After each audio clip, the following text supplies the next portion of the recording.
What role do you think China has played in the development cooperation between China and Africa, how China promoted the development of Africa continent? Absolutely. Through the Belt and Road Initiative, China has had many contributions to the African continent, whether it's in infrastructure, energy, food security, mining, oil and gas. Sierra Leone particularly, we're a country that does not discriminate any country. We would tend to discriminate countries that do not share our moral values or that do not respect our sovereignty or undermine the partnership that we have. But we have not had any such country, and we have a fantastic relationship with China. And I think China equally, like I said, like every other great nation in the world, economically, military-wise, has the responsibility to raise its voice for injustice, regardless where it's happening, whether it's in China, in Africa.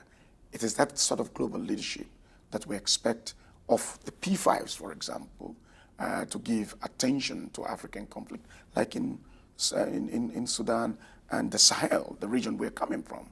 That region is consumed in terrorism today. In Mali, a few years ago, we were talking about insurgent groups. Today we're talking about terrorist armies in the Sahel. And we can see violence inching towards the coastal region, and that concerns us. And so to say if China has to play a role in development of Africa, development goes side by side with peace, security, and stability.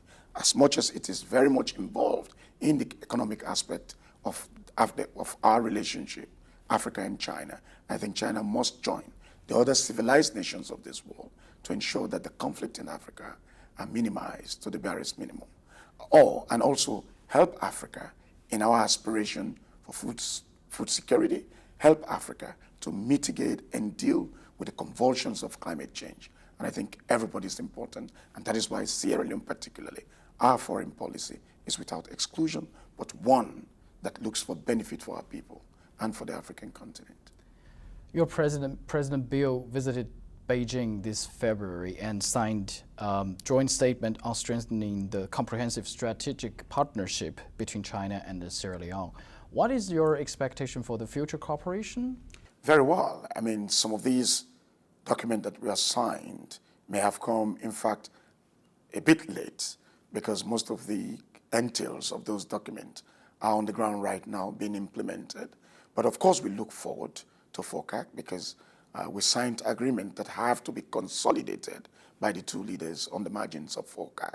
And it's good because we're not only visiting China and the Chinese government, it will create an opportunity for us also to share our experiences with other African countries, to learn from other African countries on development, on peace and security, so we can develop our continent.